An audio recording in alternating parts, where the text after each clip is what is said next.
Quarterback woes continue to cloud the Broncos' future. Could we be looking at 10 years of mediocrity? Recently, the Denver Broncos announced Teddy Bridgewater as QB1 ahead of 2019 second-round pick Drew Lock.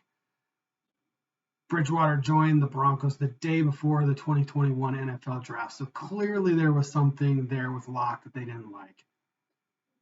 Teddy is kind of known as a bridge quarterback. Isn't going to push the Broncos the upper echelon of the league. And they give him quarterback competition with Lock, showed the Broncos somewhat accepted their fate. Drew Lock is not their guy. Looking at last year during the pandemic, they played with no crowds. Lock was still one of the worst quarterbacks in the league.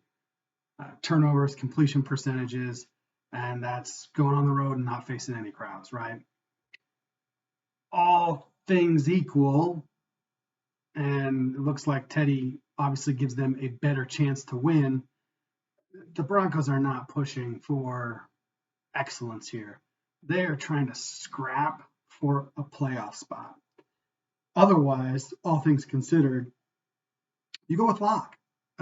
He's your quarterback that you drafted, and you let it roll. And they didn't do that.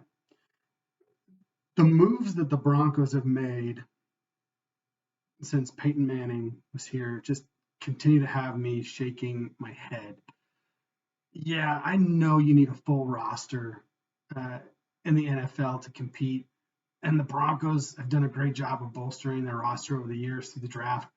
Bradley Chubb, Garrett Bowles, even though that wasn't good early on, has turned out to be somewhat of a redemption pick there.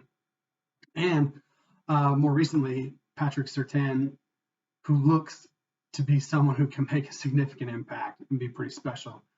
Point of the draft, in my opinion, is first and foremost to figure out QB1.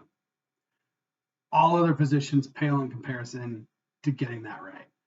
Broncos had their first real shot, QB1, in the post-Peyton Manning area to draft Josh Allen. Just up the road in Laramie, Wyoming. The Broncos should have had an inside track on this kid. Josh Allen today looks to be one of the top-tier quarterbacks across the league. But I'm not convinced that if he were on the Broncos, he'd be doing as well as he has with the Bills. Yes, Bradley Chubb is an excellent player. Coming off an injury, taking number 5 in the draft, 2 spots ahead of Josh Allen. Broncos missed on that chance for an opportunity for a QB1. Let's just say Allen wasn't their guy, right, in the 2018 draft. Why not trade back up into the end of the first round and grab Lamar Jackson? Now, I know there was all the, can he play or not? He was league MVP, right? And clearly some people, had him higher on the board. So instead they wait 8 picks and get Courtland Sutton, who's a fantastic young receiver. Again, has missed some time, injury, but the lack of willingness by the Broncos to go all in on QB1 once again shows that they're okay with mediocrity over the next decade.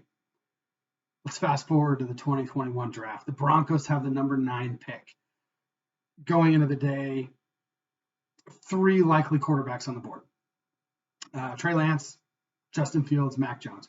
Knowing that Trevor Lawrence would be taking number 1 in Jacksonville, and the Jets had already slated to take Zach Wilson number 2.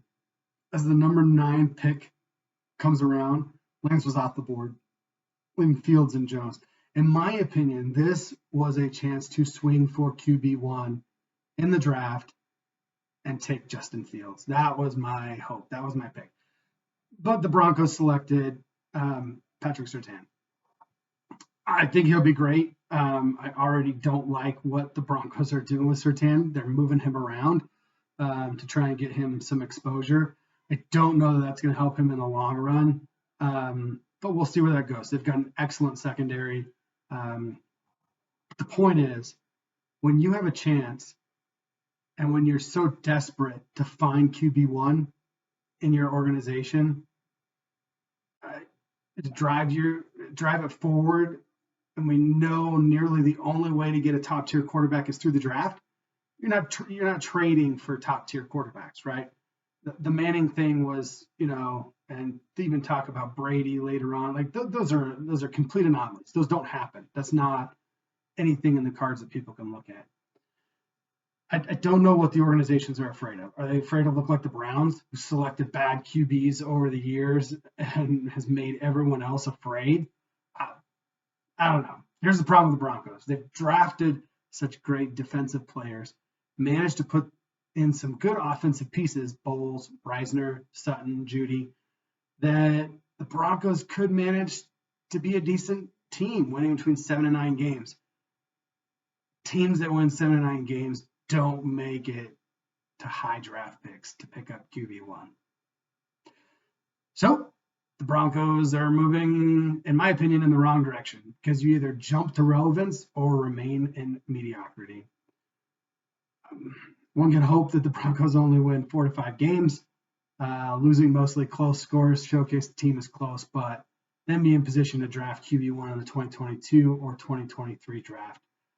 Otherwise, we're hoping that we can scratch and claw to a potential wild card position. But when you look around, especially in division, you've got Patrick Mahomes that's going to be there for a while.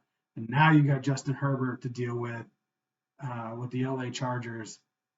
And it just doesn't bode well for organizations that are not willing to take big swings for a franchise quarterback that can be a top tier player in the league. Until the Broncos figure that out, I'm just worried about mediocrity.